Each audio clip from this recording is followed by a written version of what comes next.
kapatid, kay Kristo ay faithfulness of God. Ano po? So lumutang po dyan yung steadfast love of the Lord, na kung saan hindi po nagmamaliw na pag-ibig ng Panginoon Diyos. But mga kapatid, kay Kristo, ang ating pong pag-aaralan ngayon, mga kapatid, ay pamamagatan natin God is proven faithful. Paano natin mapapatunayan na tapat ang dakilang pag-ibig ng Diyos, mga kapatid, kay Kristo? At yan po, mga kapatid, ay ating napatunayan sa oras na ito, sapagkat hindi po tayo pinabayaan ng ating Panginoon Diyos, bagkus pinagkaloob niya ang kuryente. Yan, di ba? Hindi matatapos ang gawain ito na wala ho tayong kuryente. At yung iba po ay napigilan ng pumalakpak, ay magpaypay pala. Ano? Di ba? Kaya, blessing po yung pagkakaupo ko doon. Nung ako po ay malapit ng magdok, meron ng electric fan. Kanina po ay sige-siging paypay ko rin po. Ano? So mga kapatid, kay Kristo, sabihin ko sa iyong kapatid, handa ka na ba na napatunayan ang dakilang pag-ibig ng Diyos? Amen. Mukha yung hindi ninyo, mukhang hindi pa. Amen po. Pumalakpak nga po yung handa na maranasan ng pag-ibig ni Yahweh Sinai. Hallelujah. Paano natin mapapatunayan ang pag-ibig at katapatan ng ating Panginoon Diyos? Sabi po, mga kapatid, kay Kristo sa aklat ng Isaya. Ito po ay may kabanata, mga kapatid, kay Kristo, 55, may talatang 10. Hello. Ayan. Ako'y naniniwala na sa inyo pong pagkain ay ang inyong bibig ang ginagamit, hindi tainga. Kaya lang po, mga kapatid, naunawaan ko po na hindi kayo makaka-amen. At hindi rin kayo makapagpapalakpak sapagkat hawak ninyo ang estero at ang tinidor. Wag mo ninyo asahan maraming ma-amen at mapalakpak sapagkat sila po ay kumakain. Ano? Sana all. So bago po yun, pagsabay natin yung pagkain pisikal at pagkain spiritual. At nawa po, alam nating mas masarap ang pagkain spiritual kaysa sa pagkain pisikal. Amen?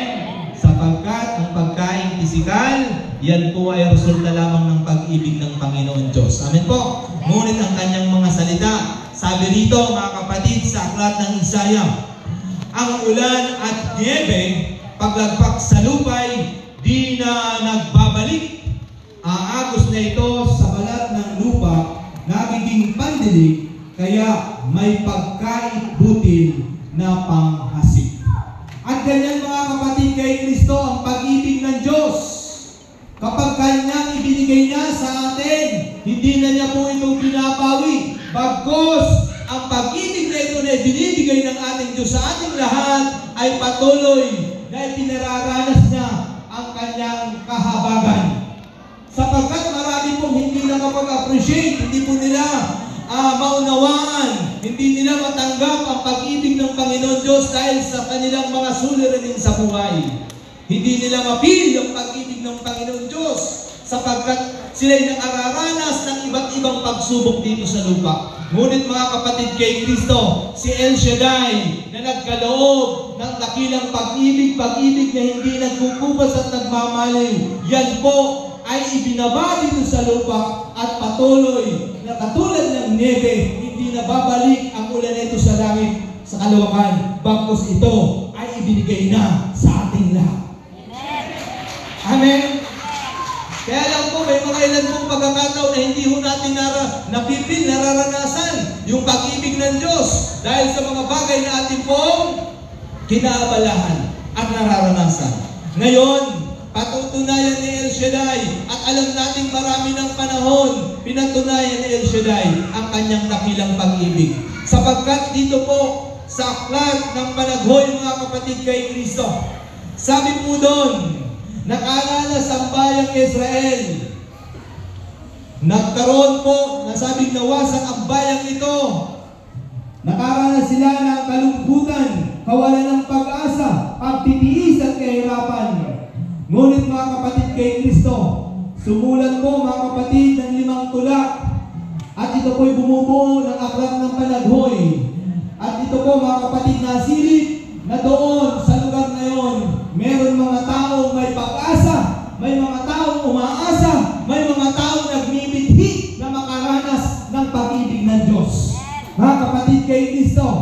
Kaya, after po 586 before Christ, mga kapatid kay Kristo, si Yahweh El Shaddai, hanggang sa ngayon, tayong lahat, mula po noon mga kapatid kay Kristo, ay tunay na pinatunayan ni Yahweh El Shaddai na tayong lahat ay tunay na makakaranas ng pag-ibig at kahabagan ni Yahweh El Shaddai.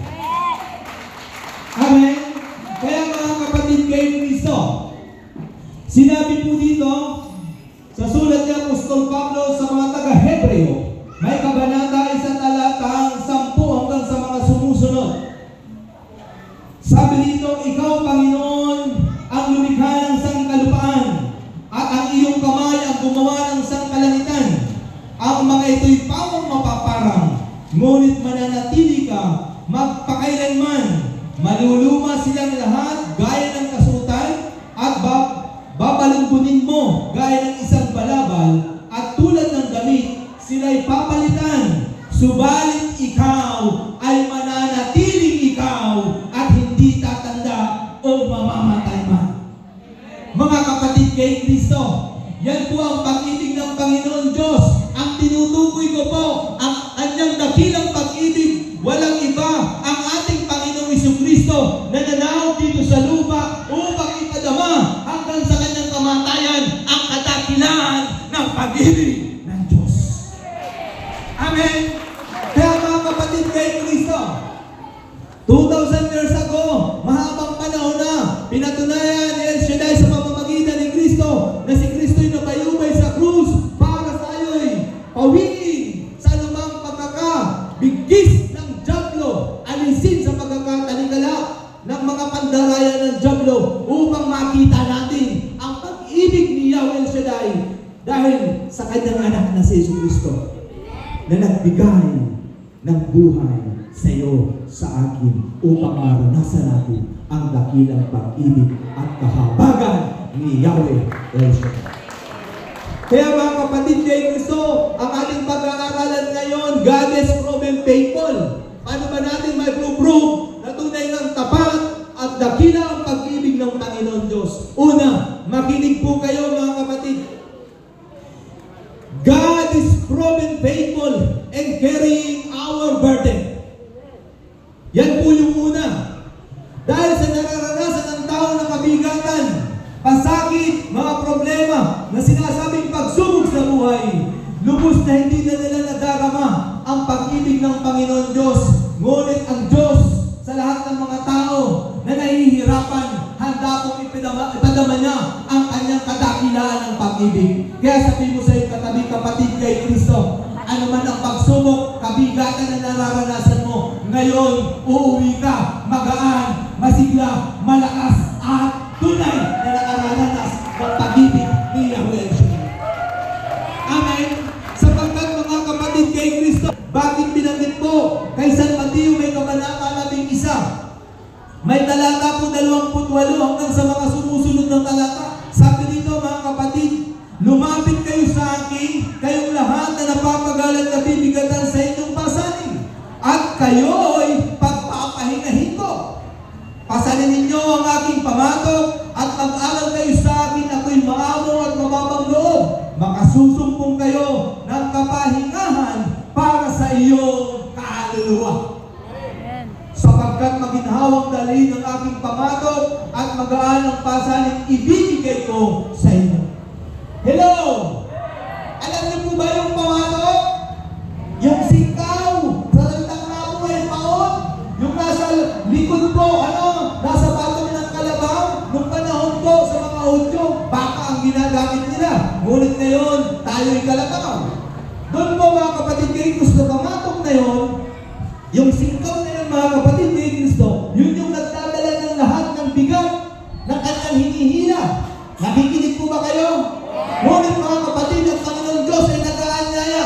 Kung lalapit lang tayo sa Kanya, magaan ang Kanyang pamatok at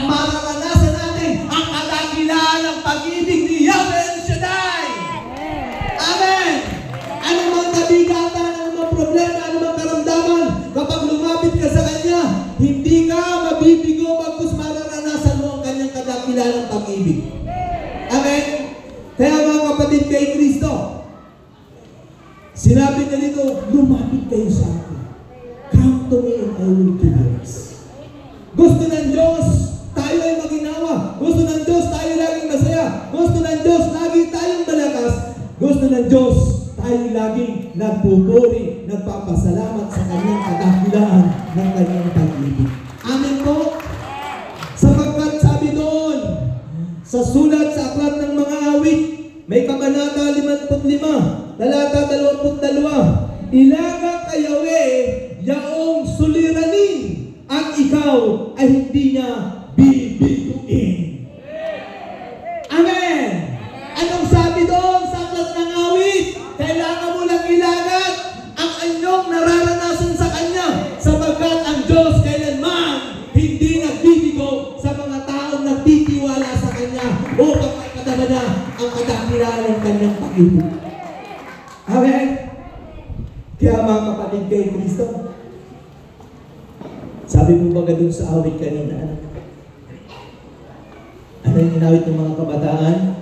Yung mga tao. Yung kasi napansin mo kanina, yung isda, yung ibon, parang baliwala sa atin.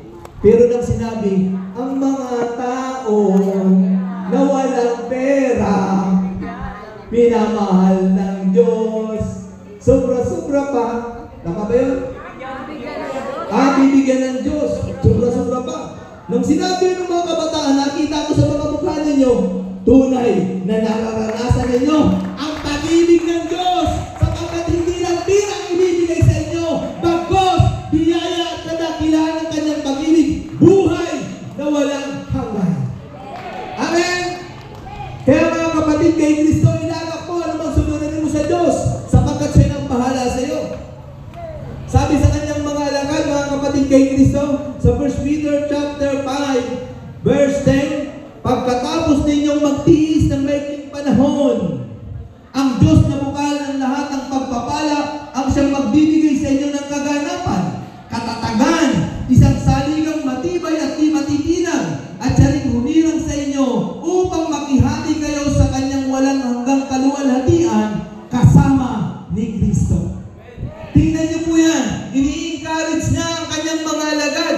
Ang sabi doon, maikli lang inyong pagtitiis. At sa inyong maikling pagtitiis, panahon ng pagsasakripisyo, ang sabi niya, siya ang magbibigay ng kaganapan, katatagan, isang saligang matibay at di matitinag. Ganyan po kabuti ng Panginoon. Kaya tayong mga lingkod ng Diyos, tayo yung kanyang mga anak, nagsusumikap, sumunod sa kanyang kalooban, kapatid kay Kristo, maiksi lang ang ating mga sakripisyo dahil pinaiksi ng Diyos. Kasi ang gusto ng Diyos, mahaba nating maranasan ang kadakilaan ng pag-ibig na ito. Amen? Kaya sa hapong ito, kung ikaw man ngayon ka lang dumalo sa anibersaryo ito, kapatid, matagal ka na sanang nakararanas ng pag-ibig ng Diyos. Ngunit hindi pa huli ang lahat, sapagkat sa patuloy mong pag-attend sa gawain ito, mararanasan mo ang tunay na kadakilaan ng pag-ibig ng Diyos na hindi nagmamaliw kailanman. Amen? Kaya God is proven faithful in carrying our burden. Second, mga kapatid kay Kristo, God is proven faithful in conquering our battles. Hello? Sino po ba, mga kapatid kay Kristo, ang lumalaban dito sa kasamaan sa mundong ito na nagsusumikap makasunod sa kalooban ng Diyos? Kapatid kay Kristo, mahal ka ng Diyos, hindi ka niya iiwan. Bagos nasa likod mo siya upang tulungan ka na magtagumpay sa mundong ito. Sapagkat sabi ni Elshadai, dapat tagumpayan na niya ang mundong ito. Kaya mapagtatagumpayan din natin dahil siya ang ating katulong sa buhay. Amen! God is proven faithful and conquering our battles, mga kapatid kay Kristo. Yung mga lingkod ng Panginoon Diyos, ni Yahweh, noong mga panahon na yun, sila po ay nagipagdigma, mga kapatid kay Kristo. At may mga tuntunin sila. Pag-aralan natin sa aklat ng Deuteronomio, kabanata 20, talata 1-4. Makinig ho kayo. Sabi dito, kung kayo'y magkikipagdigma, huwag kayong matatakot kahit na mas malaki ang hukbong kalaban ninyo at mas marami ang kanilang kabayo at karwahe. Pagkat kasama ninyo si Yahweh, ang Diyos na nag-alis sa inyo sa Ehipto. Kapag nasa larangan na kayo, ang mga saserdote ay tatayo sa unahan at sasabihin niya ang ganito: makinig ka, Israel! Sa araw na ito ay makikipagdigma ka. Lakasan mo ang iyong loob. Huwag kang matakot, pagkat kasama mo si Yahweh sa pagkikibaka, ikaw ay magtatagumpay. Ibig sabihin, mga kapatid kay Kristo, ano mang pagsubok, ano mang nararanasan natin, mga pagsubok dito sa lupa, mapagtatagumpay na ito sapagkat hindi na nag-iisa ay kasama ka, si Yahweh El Shaddai. Amen! Ganyan po katapat at dakila ang kanyang pag-ibig. Kaya titingnan natin, mga kapatid kay Kristo, sinabi pa dito sa awit may kabanata 16, talata 8 hanggang 9. Andiyan pa po ba kayo? Ito yung sabi, nababatid ko na siya'y kasama ko oras-oras. Sa piling niya, kailan may hindi ako matitinag. Kaya ako'y nagdiriwang, ang diwa ko'y nagagalak, ang lagi kong nadaramay, hindi ako matitinag. Mga kapatid kay Kristo, ang Diyos ay tapat sa kanyang dakilang pag-ibig. Ang sabi doon, mga kapatid kay Kristo, nababatid ko, kasama ko, oras-oras ang Diyos. Hello? At ang sabi doon, mga kapatid, ramdam niya na hindi siya nag-iisa at ang nararamdaman niya, siya'y matatag, matibay sa hamon ng buhay ay siya'y magtatagumpay sapagkat nakila ang pag-ibig ni Yahweh El Shaddai. Amen? Ayan. Pangatlo na ho, agad ho tayo. So hanggang tatlo lang ho ito. Handa na po ba kayo sa pangatlo? Sino mga kapatid kay Kristo ang may kabigatan, taas ang dalawang kamay, may mga pagsubok, may mga problema, may mga pinagdaraanan, taas ang dalawang kamay? Hamon ng buhay sa mundong ito. Wala akong sinabing ibaba. Huwag kang mahiyain sa katabi mo, hayaan mo kung may power man ay natural yan. Joke lang. Taas ang dalawang kamay. Tayong mga nakaranas ng mga pagsubok, kabigatan, problema, may karamdaman. Kapatid kay Kristo, hamon ng buhay bilang mananampalataya. Kapatid, nararamdaman natin, hindi tayo nag-iisa dahil may Diyos na nagmamahal sa atin. Pangatlo, God is proven faithful in confirming His blessings. Confirming His blessings. Mga kapatid, hello? Paano natin na-confirm, kumpirmado, yan ang tagalog, ang tunay na biyaya at pagpapala ni El Shaddai? Paano natin mapapatunayan ang kadakilaan ng pag-ibig ni El Shaddai? Eto na po. Handa na po kayo? Sabi dito, mga kapatid kay Kristo, ito po yung lagi nating nire-recite. Eto, 2 Chronicles, pangalawang kronika, may kabanata 7, talata 13 hanggang talatang 14. Amen? Sabi dito, mga kapatid, God is proven faithful in confirming His blessings. Maaaring ipiniggo ang langit at hindi pumatak ang ulan. Maaaring magpadala ko ng balang upang salantayin ang lupain ito. Maaaring palaganapin ko sa aking bayan ng salot. Alam niyo po ba ito? Verse 14. Ngunit, sabay-sabay tayo. Ngunit sa sandaling ang bayang ito na aking pinili ay magpakumbaba, manalangin. Hanapin ako at taligdan ang kanilang kasamaan. Dirikin ko sila, patatawarin ko sila, at ibabalik ko sa kanilang lupain ang katiwasayan at ang kasaganaan. Yan ang pag-ibig ng Diyos na di nagmamaliw, na kapag lumapit lang tayo sa kanyang nagpakumbaba, dirikin niya ang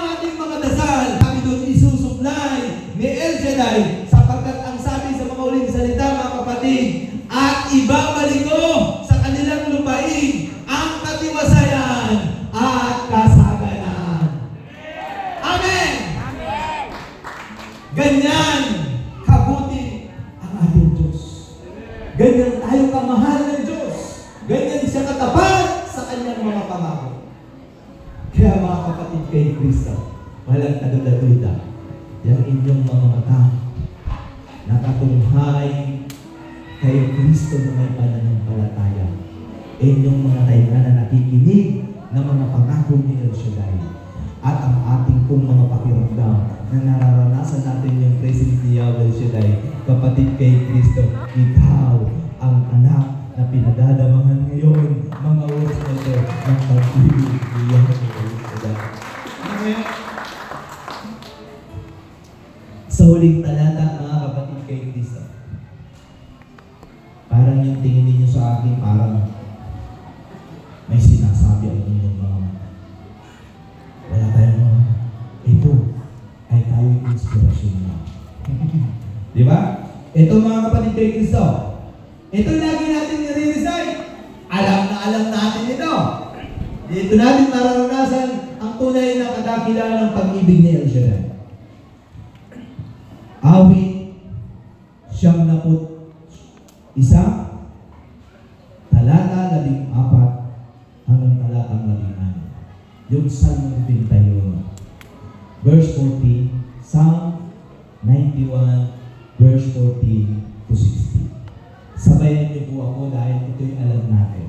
Babasahin ko lang, mahirap kasing magkamali. Ang sabi ng Diyos, aking ililigtas ang tapat sa akin, at iingatan ko ang sinumang tama ko'y kikilanhin. Pag sila'y tumawag, laging handa ako na sila'y pakinggan. Aking sasamahan, at kung may hilahin ay sasakriluhan. Aking ililigtas ang bawat isa'y pararangalan. Sila'y bibigyan ko at gagantimpalaan ng mahabang buhay, at nakatitiyak na ang tatag nila ay kaligtasan. Purihin si El Shaddai! Ang sabi mo doon! Sila'y bibigyan ko ng gantimpala na ano? Buhay na walang hanggan at nakatitiyak na kaligtasan. Amen! Diyan po natin mapapatunayan ang katapatan, ang kadakilaan, ang pag-ibig ng Diyos, mga kapatid kay Kristo. Sabi po ba, mga kapatid, sa ating tema, no? The steadfast love of the Lord never ceases. Hindi po nagmamaliw ang pag-ibig niya. At ang sabi dyan, His mercies never come to an end. Walang tupas ang kanyang pangbabago. Hindi nagbabago tulad ng bukang liwayway. Amen? Mga kapatid kay Kristo, dakila ang kanyang katapatan. Malinaw po, ang Diyos ay tunay na nagmahal sa atin. Amen? Kaya mga kapatid kay Kristo, sa oras po nito,